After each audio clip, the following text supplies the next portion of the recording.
Thanks for coming. A couple comments first, as I try to do every time. Sincerity on behalf of our players and staff. Buckeye Nation is awesome. They're up in that right-hand corner up there, but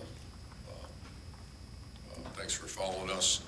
Also, with great respect for our opponent, that was a real one. That was a very talented team, and that quarterback. I just always try to do that. If you guys notice, is always trade. I talked to Coach Shiano today that McSorley is a war daddy now. That's his competitive guy, and like I said, I don't know him personally. Competed against him for several years, and so very competitive player and great player. So with that said, review champions with you on defense. You got Jonathan Cooper. Played very well. Devon Hamilton, Malik Harrison, Pete Werner, Tuff Borland, Kendall Sheffield, Jeffrey Okuda, Jordan Fuller. Defensive player of the game was Chase Young, and 3 tackles, 3 assists, 3 tackles for loss, 2 sacks, 2 QB hurries, and 2 QB knockdowns. Ohio State offensive champions, you got J.K. Dobbins, 20 touches for almost 120 yards, 2 touchdowns. Weber played well, still battling through that foot, but he should be getting closer to 100% this week. You have receivers, Ben Victor. I've been telling you about him since the last couple of weeks, and his 47-yard reception, I believe that's what it was a game changer for us. Johnny Dixon, KJ Hill, and Austin Mack. Guys are playing this selflessness and blocking. You know, you guys remember in 2014, I would make comments about that group, and this is, still too early, but there's a lot of similarities between that group, and, obviously Evan Spencer was the lead guy back then, and I'm looking at these guys and some of the things they're doing, A to Z with the receiver play on special teams, et cetera, is phenomenal. You have offensive linemen. You got Isaiah Pryor, Demetrius Knox, and Michael Jordan. And you got the player of the game, which is incredible.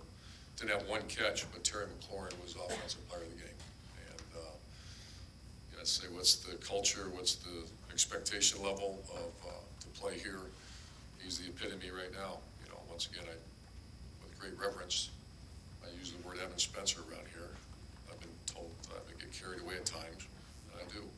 Get carried away with guys like Terry McLaurin. I can't. Him and Paris, those guys just go so hard. So leads me into this. Player of the game on special teams, we had 4 of them. Jeffrey Okuda had 23 production points, but he had 3 tackles on punt, and he was the first down on kickoff. He's performing at an elite level. And we punted far too many times, but that's 9 punts. 9 punts of a 50-yard net. I think it's 48 net. Just do the math. Not a math major, but that's a lot of yards. Throughout the course of the game against a very good team, an excellent returner, and then also playing all those plays on defense. Justin Hilliard is also co-player of the game. Kickoff was phenomenal, and punt was phenomenal, and he's on all 4 units. An elite player for us. Terry McLaurin, he had 3 tackles on punt. He downed the punt on the 2-yard line. And just once again, I just stand with those guys on the sideline. Him and Okuda were just blown out. And to the point where most average human beings would pull themselves out of the game for a blow, and they're not doing it. So it was phenomenal. And especially when Damon Arnett went down in the 4th quarter, there's more stress on Jeffrey Okuda. Our punter is, I can't imagine one better. I haven't really studied the country, but he had 9 punts, which is far too many, but 47-yard net. 47-yard net. I want to say they had 2 return yards on 3 attempts. I think's what it was. So that's where we're at. I could go on for the next hour and a half and talk about special teams because that was as significant as anything, especially the punt coverage. It's elite right now, and it's driven by 2 guys that are also starters on offensive defense. There was a little bit of a call to arms meeting yesterday that we still need to get more production out of some people that have either been with the program for a year or 2 or freshmen that are talented, but they got to play. And so every team's dealing with it right now. Game 6 coming up, and we're banged up, like every team in the country, so guys have to contribute in some way or the other. That was the meeting yesterday. That'll be the continuation as we continue to go forward. I'll answer questions for you. Middle row back, Patrick.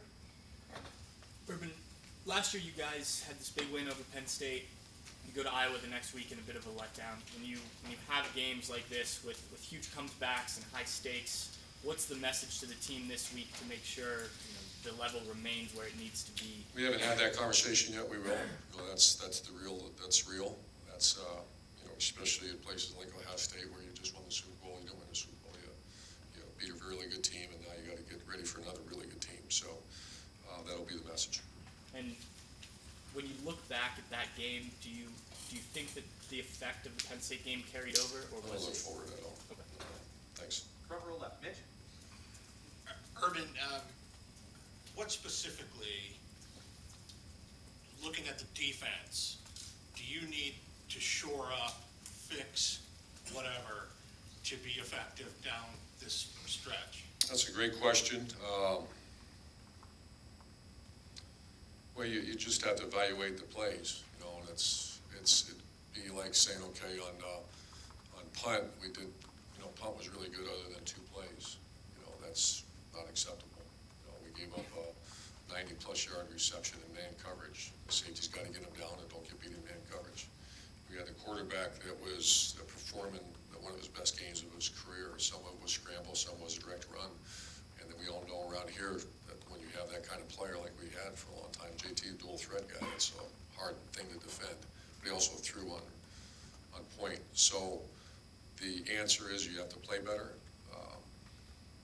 I think that's the same conversation we've had, and you got to continue to work. Understand we have some new players, but this game, it's week 6. We just can't give up those darn big plays. That's what it's been.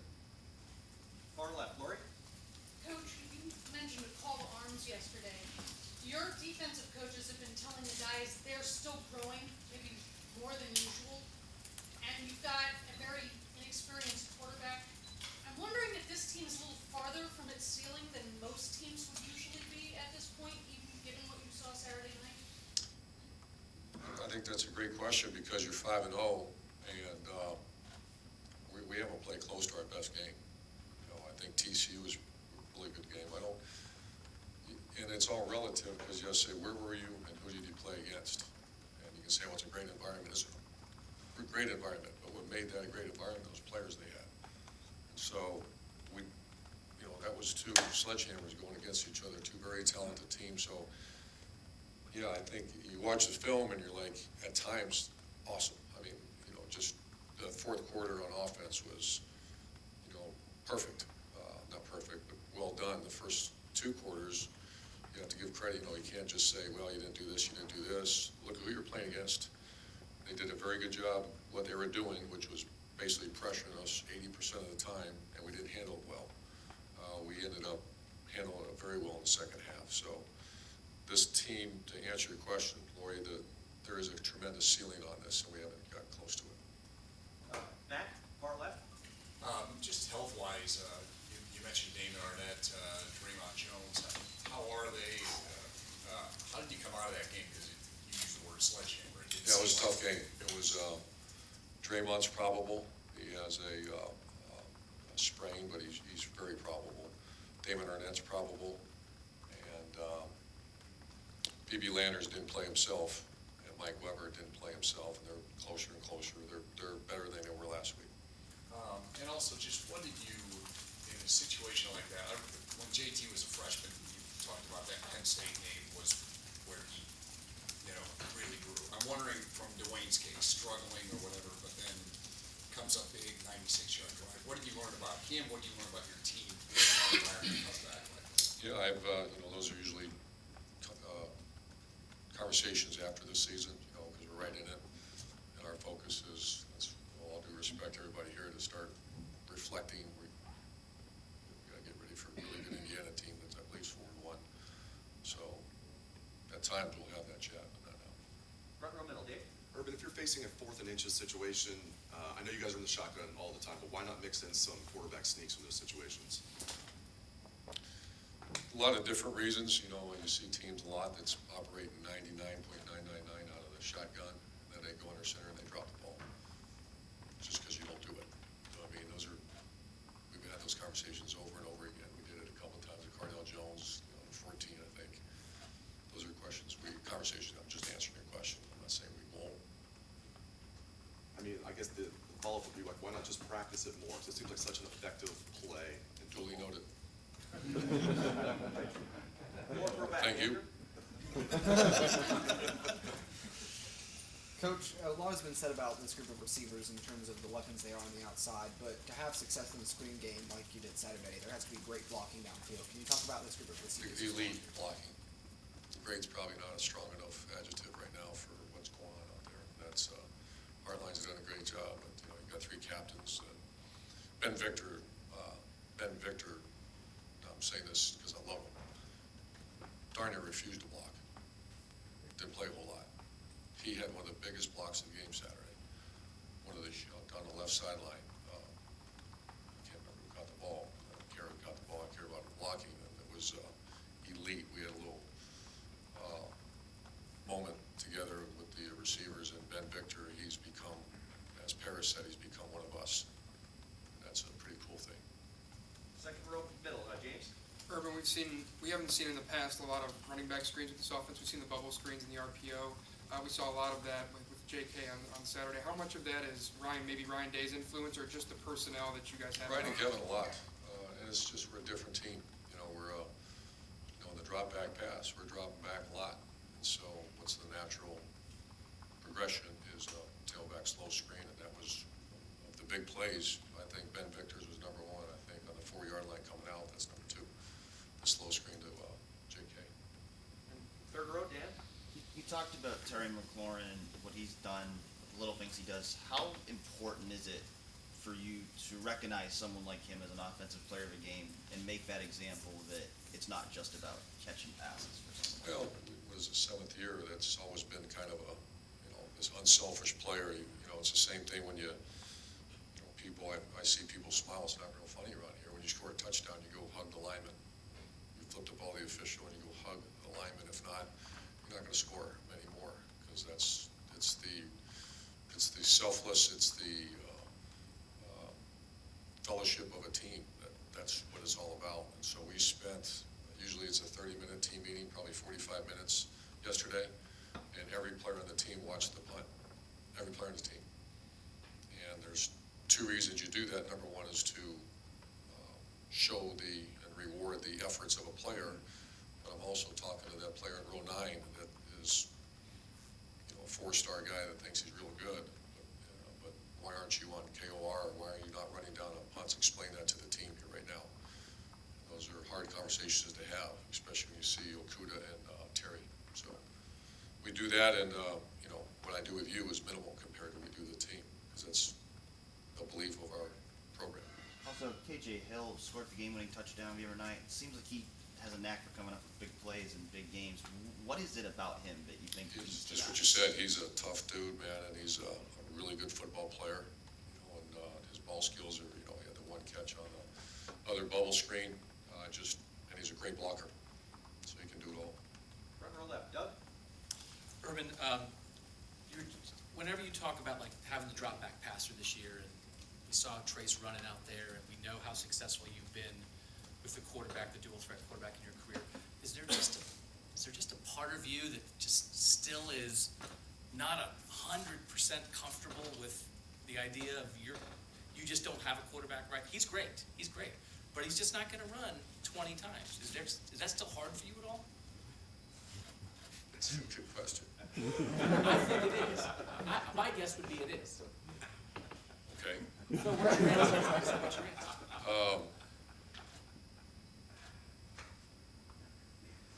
We're 5-0. I have two very good coaches, and more than that, I have a very good offensive staff. It's a comfort zone, like on short yardage, that I've been used to, and I've heard people say, "Oh, you're going to run in the quarterback again." But usually you see the official do this. I made that joke for 5 years, but it worked every time, right? I mean, that's Not every time, but most of the time. you said you made that joke. Every You're time. one of those guys? I'm quarterback draw on third No, down, but I it think you have, works. those are great questions. We've had it, we've had Cardell, I had Chris Leak at Florida, I had Alex Smith, who was a little bit of a dual threat, but was more of a drop back guy.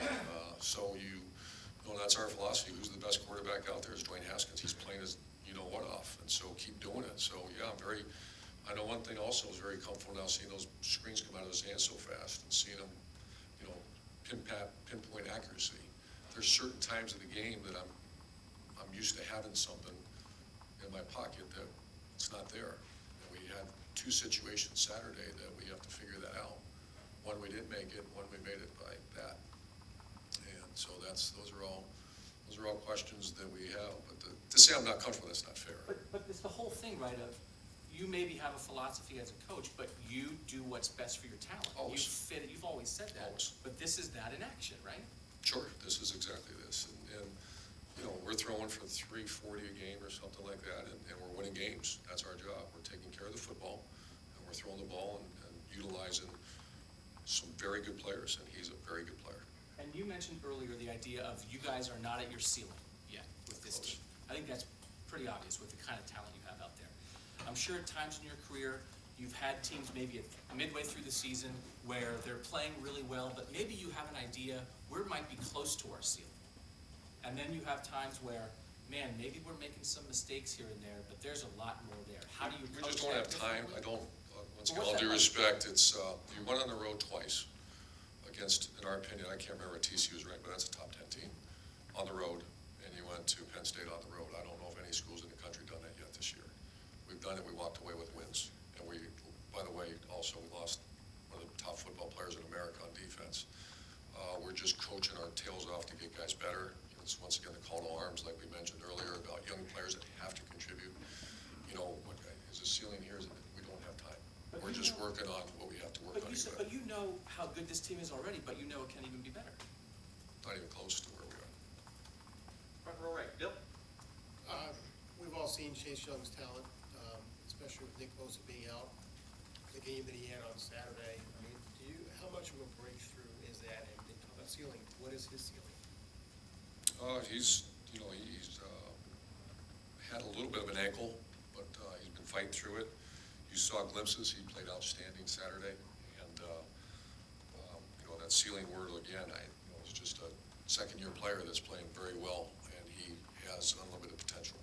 I know you didn't want to talk about Iowa, but this is the same situation. A huge win, going against a team that can be dangerous. What is Very your dangerous. message? What is your message? to the Practice team? really hard Tuesday, and we'll have that chat. Far right, Blake? I know you probably noticed, but have you had any interaction with Luke Fickle or Mike Vrabel on their pretty good starts here to their head coach? Yeah, we texted once and just rolling bunker mentality right now. I did text with Mike the other day. You see your alma mater, Had a kid there too. Yeah, they're really happy for him. you're not surprised by No, what Luke's done? Luke Fickle's here elite. too? Luke Fickle's elite, and those are two guys that, my coaching career, two of my favorite people on top of coaches. Second row right, Tony? Urban, last week we talked about the linebackers, the starting linebackers, maybe not performing at their best. This past week, all three graded as champions. Was there a message this week to them or about them? Play better and, let's get them in position to be successful. So that's the message. And then also, when you're playing a game on the road against a Penn State or an opponent that you recruit against, how aware are you of the players that are visiting that weekend? Mark Pantoni, our director of recruiting, really is, I hear a little bit, but it's all about punt team and third downs and all that. Front row right, Austin? Then I know it's only Monday, so maybe you might not have a definitive answer at this point, but what do you think will play out at that other safety spot? I believe Isaiah's out for that first half. How do you address that, and does that position continue to be a concern for you? Yes, it is. We haven't made a final decision. Jocelyn Whitman's playing well, and Sean Wade's the next, and Brendan White. So you have three capables. This is going to be a big week of practice to determine what happens. When you've had conversations with Greg, how often does that spot come up, and what are there common issues that you guys have seen through 5 weeks there? Yeah, it's when one breaks, you got to get him down. We've had a history of getting guys down because it's not going to be perfect all the time. We're a very aggressive man coverage team, and there's there's been a couple examples this week of not getting them down, so those are all things that we're working on. And final two individuals, front row right, Tim? Yeah, Urban, when you approach wide receivers about what it takes to play, and you broach the idea of blocking, I'm talking about a guy coming right in the door, maybe it's not your comfort, but what is the conversation? You know, what is it that you express to them, and when do they usually get it? It depends on the individual. Usually Mike Thomas, it took a while. There's a rite of passage, and usually you have to perform on special teams before you catch a pass. Those are Ben Victor starting on kickoff return now. Never did that before. And he's playing, it was brought to my attention. I shared that with our team yesterday, that this all triggered when he started performing on special teams. He gets a sense of value, and he gets a sense of respect. That whole thing about respect is not given, it's earned. How do you earn it? I'm going to go catch a pass. No chance. You're not catching a pass here. You're going to go block. You're going to go be on special teams and be a football player, and then good things happen. When in your background, I know you don't look back, but I'd like you to look back at this. When in your background did you come to that conclusion that if you're going to be a wide receiver and you're going to play for me, what was it that spurred that kind of thinking? I think Ohio roots. I think the toughness, the part that's never going to change, whether you run a screen. Terry McLaurin blocked 3 people on that screen. And then, by the way, on the last touchdown, he blocked 3 people. And KJ did a really good job. He ran with the ball and kind of high-stepped it in the end zone, which is, all due respect to KJ, that's fine, but his soulmate, he recognized that. So that's just been part of the DNA. When you look at Indiana, what just jumps out at you from a defensive standpoint? They played pretty well. They played very well. Yeah. They've got a bunch of new starters. Their scheme is outstanding. I think they're very well coached, and they got answers for everything. That's what we're just knee deep in it now, but that's my initial reaction. And obviously, very good players. And then, do you expect teams to attack your defense on the edges? They came out last year, were dropping dimes on those fade routes and stuff. Do you expect that to continue?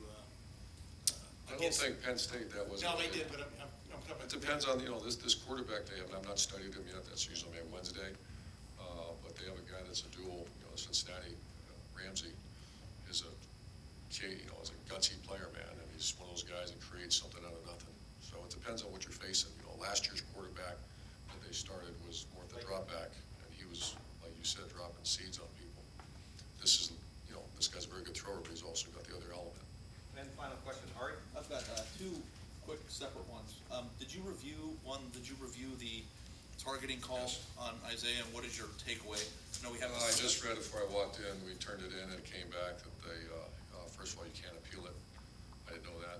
You can't appeal it. I watched someone show me on the phone, and I'm all into the safety of this game. So I get it. I understand it. To say I agree with it, I don't have time to argue with it and all that. The call was made, and once again, you start talking about safety of players. We're all in here. And there's no intent. There's no crown. There is no targeting. And, we've had a couple of those around here where, the guy's going to try to wipe him out, but he's going for the ball. If you watch him, he's going for the ball, and contact was made. So, once again, we don't have time to argue it. It's done, and we're moving forward. And then one other thing. As a coach, in a moment when you guys take a go-ahead touchdown the way you did there, how hard is it to get a 2-point conversion in general in college football? And it just seems like that play is kind of tough. And do you guys ever discuss having a specific play that you have? Sure. Practice it every week. Usually have 2 or 3 in your pocket. That we got moved back on the delay game, which was, that's another issue that, that chaos, what's going on during the course of a game, and they just roll it. We got to practice that. And obviously that was a momentum, that was a game-winning touchdown. And we have to get that organized, get them on the field and go. But it's, nowadays 3 yards is tough. I don't know the percentage. It used to be under 50% that you're going to make a 2-point play.